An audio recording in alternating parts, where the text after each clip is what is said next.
Olá, meus amigos!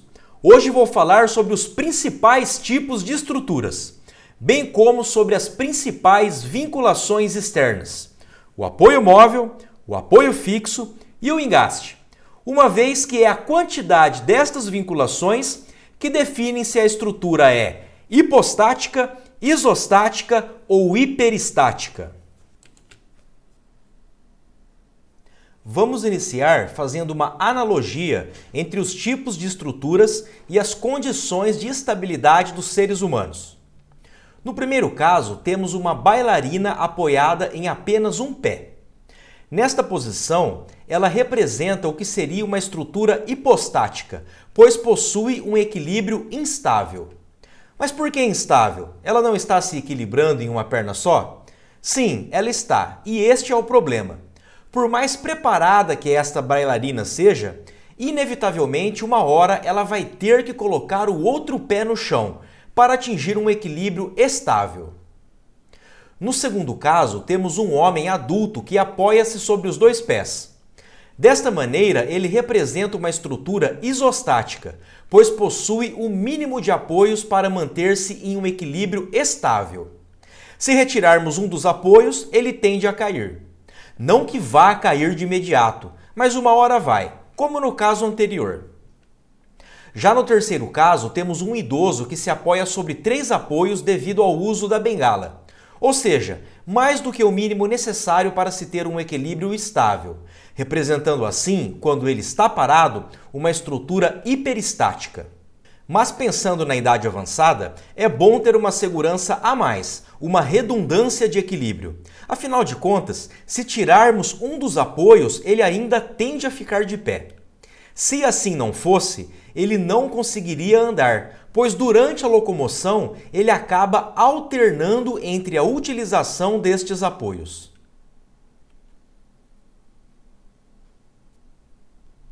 Em suma, uma estrutura hipostática é aquela que apresenta vínculos necessários, mas não é suficiente para garantir a sua estabilidade.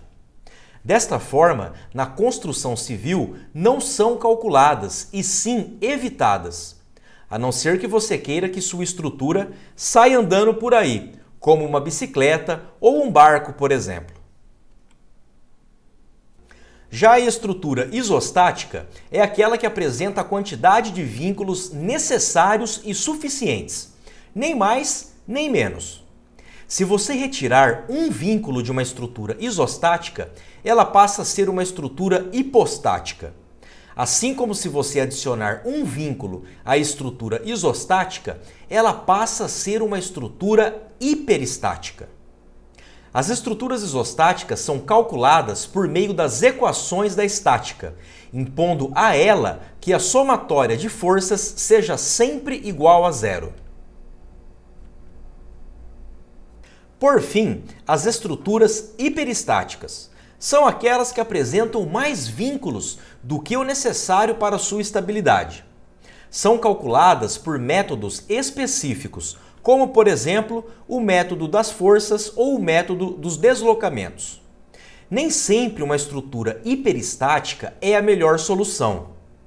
Dependendo da situação, uma estrutura isostática pode ser muito mais apropriada, como, por exemplo, em uma redistribuição de esforços decorrente de um recalque de fundação, por conta do afundamento do solo devido a um adensamento. Ou mesmo para a construção de pontes, onde a sucessão de vãos isostáticos é muito mais apropriada e muito mais inteligente do que utilizar-se da hiperestaticidade das vigas contínuas. Bom, quem define o tipo de estrutura são os vínculos. O que são eles?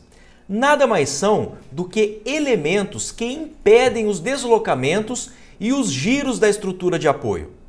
A estrutura de apoio, por sua vez, é um corpo que recebe e transfere os esforços atuantes sobre ela para os vínculos. Por isso, para compreender como essas estruturas se comportam, é muito importante entender como ela está vinculada. Começando então pela vinculação mais simples, o apoio de primeiro gênero, mais conhecido como apoio móvel. Esta vinculação possui apenas uma restrição ao deslocamento e 2 graus de liberdade. Para entender melhor, vamos considerar o apoio móvel da figura. Fica fácil perceber que o deslocamento está livre na horizontal, ou seja, de acordo com o sistema de referência adotado, o apoio está livre para se deslocar ao longo do eixo X. Por isso até que a representação deste tipo de apoio mostra 2 rodinhas embaixo, simulando esta liberdade de movimento. Já o movimento vertical fica restringido, pois além de termos embaixo a representação do solo, que impede que o apoio desça, também percebemos uma reação vertical em Y, fruto desta restrição ao deslocamento nesta direção. Finalizando, temos a rotação livre, representado pela rota ou articulação na cabeça do apoio, que não absorve o giro. Um belo exemplo disto é o mouse que você está utilizando aí. Ele desloca livremente na horizontal e tem o seu movimento impedido na vertical e responde com uma reação de intensidade equivalente à parcela de peso do seu braço que vai para ele ao ser utilizado. E se você quiser girá-lo, você consegue, pois ele não impede o giro. Dentro da construção civil, temos o belo exemplo de alguns tipos de neoprenes de pontes, que nada mais são do que aparelhos de apoio, que fazem com que a ligação entre o pilar e o tabuleiro seja equivalente, ou pelo menos se aproxime de um apoio móvel, visto que na horizontal, para até um valor específico de carregamento, ele trabalha como apoio fixo. Mas acima deste valor, ao superar o atrito existente na interface, ele pode passar a trabalhar como apoio móvel. Agora temos o apoio de segundo gênero, mais conhecido como apoio fixo. Esta vinculação possui 2 restrições ao deslocamento e apenas 1 grau de liberdade. Neste caso, os deslocamentos em X e em Y, ou seja, na horizontal e na vertical, estão restringidos. Perceba que na simbologia deste apoio não existe mais a rodinha embaixo. Daí o aparecimento da reação horizontal. Com relação à rotação, mesmo caso do item anterior, ela é livre. Perceba que na cabeça do apoio ainda aparece a rótula ou articulação. Mas saiba que isto é mais para facilitar, para lembrar. Caso a mesma não aparecesse, isso não significaria que este apoio absorveria o giro. O momento no apoio é sempre igual a 0, a não ser em casos de vigas contínuas, onde temos no apoio momento diferente de 0 e negativo, mas essa já é uma outra história.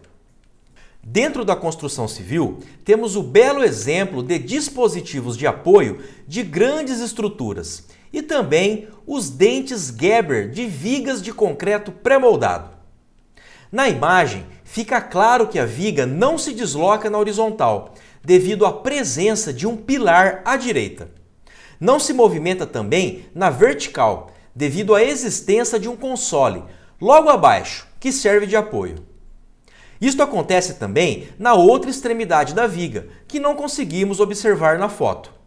Entretanto, se em algum momento alguma das extremidades da viga perder o apoio, na outra extremidade ocorrerá uma rotação e a viga perderá o equilíbrio, uma vez que o apoio não impede o giro. Fechando com o apoio de terceiro gênero, que na verdade não é simplesmente um apoio propriamente dito. Este tipo de vinculação possui 3 restrições e nenhum grau de liberdade. Neste caso, os deslocamentos em X e em Y, ou seja, na horizontal e na vertical, estão restringidos, bem como o giro. Não tem-se mais a rótula ou a articulação, representando a liberdade de giro, mas sim um engaste. No engaste, o momento é sempre diferente de 0, pois ele não permite o giro, e ao não permitir o giro, ele acaba o absorvendo.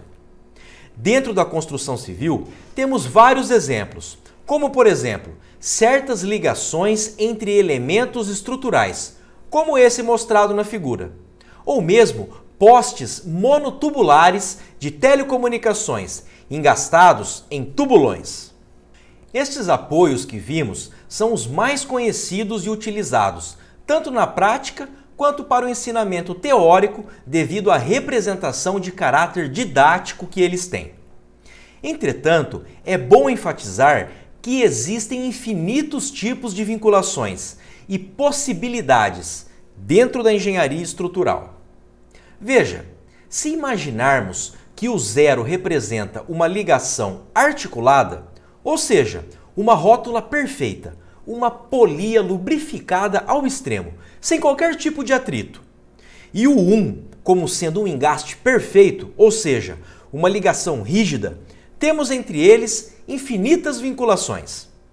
Podemos imaginar que 0,5 é uma ligação semi-articulada ou semi-rígida, que deixa girar e depois de girar um certo tanto, restringe o giro, mas que gira e restringe na mesma proporção.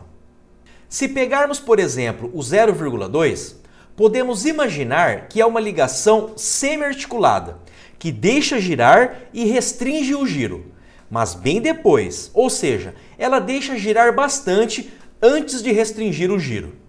E por fim, podemos imaginar o 0,8, que é uma ligação semi-rígida, que deixa girar e restringe o giro, logo em seguida, ou seja, ela deixa girar um pouquinho e já trava. E é isso aí, pessoal! Gostaram da abordagem? Estou por aqui caso precisem.